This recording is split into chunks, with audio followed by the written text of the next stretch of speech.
தென்னாடுடைய சிவனே போற்றி, எந்நாட்டவர்க்கும் இறைவா போற்றி. அருட்பெரும் ஜோதி, அருட்பெரும் ஜோதி, தனிப்பெருங்கருணை, அருட்பெரும் ஜோதி. குருஜி மிஸ்டிக் செல்வம் ஐயாவுடைய டிவி சேனல் வழியாக இந்த நிகழ்ச்சியெல்லாம் பார்த்து கொண்டிருக்கக்கூடிய பல லட்சக்கணக்கான தமிழ் உள்ளங்களுக்கு என்னுடைய முதற்கண் வணக்கத்தை தெரிவித்துக் கொள்கிறேன். இன்று நம்முடைய பதிவில் நம்ம பார்க்க இருப்பது என்ன அப்படின்னு சொல்லி பார்த்தீங்கன்னா, சில ஒரு 10 நாளுக்கு முன்னாடி பார்த்தீங்கன்னா திருமண பொருத்த சம்பந்தமான ஒரு வீடியோ போட்டிருந்தேன். அது பார்த்துட்டு நிறைய பேர் ஃபோன் அடிச்சு வந்து பார்த்தீங்கன்னா, இரண்டாவது திருமணம் அப்படின்னு ஒரு லைஃப்பில் நிறைய பேருக்கு இன்றைக்கி இருக்குது. இந்த காலகட்டத்தில் அவங்க வந்து எப்படி பொருத்தம் பார்க்கறது அப்படின்னு சொல்லிட்டு ஒரு சின்ன விளக்கம் கொடுத்தா எங்களுக்கெல்லாம் நல்லா இருக்கும் அப்படின்னு சொல்லியிருந்தாங்க. அதனால் வந்து மீண்டும் மீண்டும் எனக்கு ஃபோன் அடிச்சு நிறைய பேர் கேட்டதுனால தான் நான் அந்த பதிவை வந்து போடுறேன். சரிங்களா? இன்றைக்கி நம்ம பார்க்க போகிறது என்னென்னா, இரண்டாவது திருமணம் செய்கின்ற பொழுது பார்க்க வேண்டிய விஷயங்கள் என்ன. முதல்ல வந்து முதல் திருமணமாக இருந்தாலும் சரி, இரண்டாவது திருமணமாக இருந்தாலும் சரி, எக்காரணம் கொண்டும் 10 பொருத்தங்களை, நட்சத்திர பொருத்தங்களை பார்க்க வேண்டிய அவசியம் கிடையாது. இது டுபாக்கோ, இது பார்க்கவே வேண்டாம். சரி, இப்போ நம்ம அடுத்தாப்புல பார்க்க போகிறது என்ன அப்படின்னு பார்த்தீங்கன்னா, ஜாதகத்தில் பாவ பொருத்தம் ஏற்கனவே சொல்லியிருப்பேன்.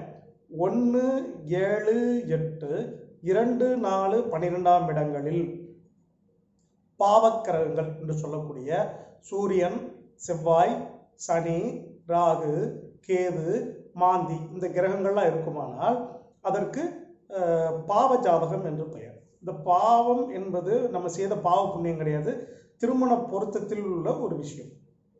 இதில் ஆணுக்கு ஜாஸ்தியாகும், பெண்ணுக்கு ஆணை விட கொஞ்சம் கம்மியாக இருக்கணும். இப்படி தான் நம்ம பொருத்தம் பார்க்கறது. இப்படி பார்க்குறப்போ சர்ப்ப தோஷத்தை பற்றி கவலைப்பட வேண்டியதில்லை, செவ்வாய் தோஷத்தை பற்றி கவலைப்பட வேண்டியதில்லை, சனிக்கிரக தோஷங்களை பற்றி எந்த கிரக தோஷங்களை பற்றியும் கவலைப்பட வேண்டியது. ஆண் ஜாதகத்தில் எத்தனை பாவம் இருக்குது, பெண் ஜாதகத்தில் எத்தனை பாவம் இருக்குன்னு பார்த்து பெண்ணை விட ஆணுக்கு கொஞ்சம் கூடுதலாக இருக்கின்ற பொழுது செய்யலாம். இதுதான் திருமண பொருத்தத்தில் நம்ம ரொம்ப முக்கியமாக பார்க்க வேண்டியது. இரண்டாவதாக நம்ம பார்க்க வேண்டியது என்னன்னு கேட்டிங்கன்னா, ஒரு ஜாதகத்தில் சுக்கிரனுடைய நிலைமை எப்படி இருக்கு அப்படின்னு சொல்லி பார்க்கணும். ஜாதகத்தில் சுக்கிரன் பக்கிரமாக இருக்கா, நீச்சமாக இருக்கா அப்படிங்கிறத பார்க்கணும். அடுத்தாப்புல ஒரு ஜாதகத்தில் 7ஆம் பாவாதிபதி எப்படி இருக்கிறாரு, மறைவாக இருக்காரா, அஸ்தமனமாக இருக்கிறாரா, இந்த மாதிரி விஷயங்களெல்லாம் என்ன செய்யணும், நம்ம வந்து பார்க்கணும். பார்த்து தான் திருமணம் செய்யணும். அப்படி திருமணம் செய்து ஏதோ பார்க்குறாங்க, கல்யாணம் முடியுதாங்க, 10 பொருத்தம் பார்த்து முடிக்கிறாங்க, பிரச்சனை ஆகிட்டுது. அதன் முதல் திருமணம் வந்து டைவர்ஸ் அல்லது பிரிவு, எப்படினாலும் வச்சுக்கோங்க. இப்போ இரண்டாவது திருமணம் ஒரு ஆணுக்கோ பெண்ணுக்கோ பார்க்கின்ற பொழுது நம்ம ரொம்ப முக்கியமாக பார்க்க வேண்டிய ஒரு விஷயத்தை மட்டும் நான் தெளிவுபடுத்துகிறேன். இதை மட்டும் நீங்கள் நல்லா புரிஞ்சுக்கோங்க. சரிங்களா? சரி, இப்போ நம்ம பார்க்க வேண்டியது என்ன அப்படின்னு கேட்டிங்கன்னா, 1, 7, 8, 2, 4, 12 இந்த இடங்களில் பாவக்கிரகங்கள் இருந்தால் இந்த பாவ பொருத்தம் சொன்ன பார்த்தீங்களா, இந்த பொருத்தத்தை இரண்டாவதாக திருமணம் செய்யக்கூடிய ஒரு ஆணுக்கோ பெண்ணுக்கோ பார்க்க வேண்டிய அவசியம் இல்லை. அதாவது எப்படி சொல்றது அப்படின்னு கேட்டீங்கன்னா, 7ல் சூரியன் இருக்கு, 8ல் சூரியன் இருக்கு, 7ல் ராகு இருக்கு, 7ல் கேது இருக்கு, 8ல் இந்த மாதிரிலாம் இருக்குதுன்னு சொல்றாங்களா, இதெல்லாம் நம்ம தூரதுக்கு வச்சிடலாம். இரண்டாவது திருமணத்திற்கு இந்த பொருத்தங்களை பார்க்க வேண்டிய செவ்வாய் தோஷம் இருந்தாலும் செய்யலாம், அதை பற்றியெல்லாம் சனி தோஷம், ராகு, எந்த இதையும் பார்க்க வேண்டியது.